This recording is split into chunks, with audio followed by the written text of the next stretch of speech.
Sad smo ponovo na jugu, iz Coste Adeje smo se uputili gradskim autobusom u pravcu Los Gigantesa. To je jedna velika formacija visokih stena koji ide jako visoko, ako se ne varam i do 600 metara. Zaista impresivno. I vožnja autobusom je prilično prijatna, prolazite kroz, se ne varam, Adeje, zatim Playa San Juan i stižete do Los Gigantesa. To je jedna vrlo značajna turistička atrakcija. Moram priznati da sam očekivao više. Stene su zaista impresivne, predstavljaju nekim pandam klifovima. Nažalost, taj prostor oko samih stena je zaista izgrađen previše. Tu se nalazi jedna mala plaža ispod samih stanovitih formacija, ali tu je jedna luka.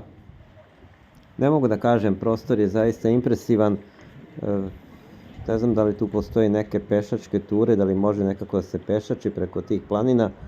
Nisam video oznake za tako nešto, ali ceo ovaj prostor je zaista vrlo izgrađen, a nema plaža i nekako se pitam zbog čega bi tu čovek boravio, osim ako nije tu možda kolima, pa onda može da ode gde hoće.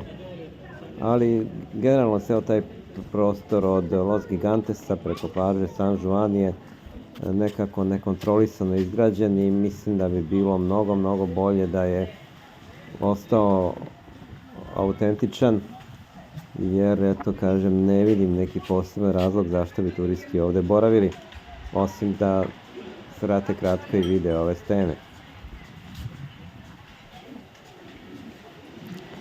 Evo vidite tu malu plažu.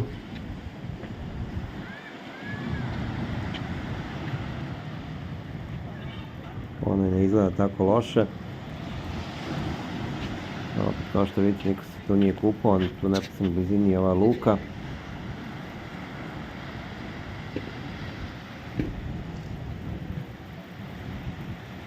U svakom slučaju vredi vidjeti. To je jedna relativno kratka vožnja, neki 40 minuta autobusom, tamo i natrag, uz našu čuvenu karticu, 7-dnevnu kartu koja je nekim čudom bila produžena za još jedan dan. Tamo onoliko koliko nam je trebalo.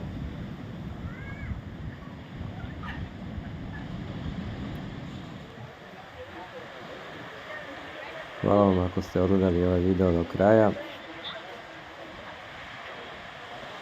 Ste u mogućnosti zapratite naš kanal.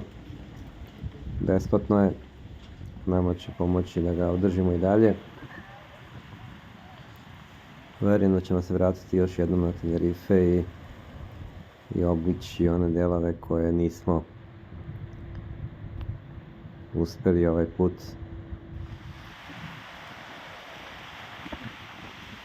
Hvala na gledanju i hvala što nas pratite.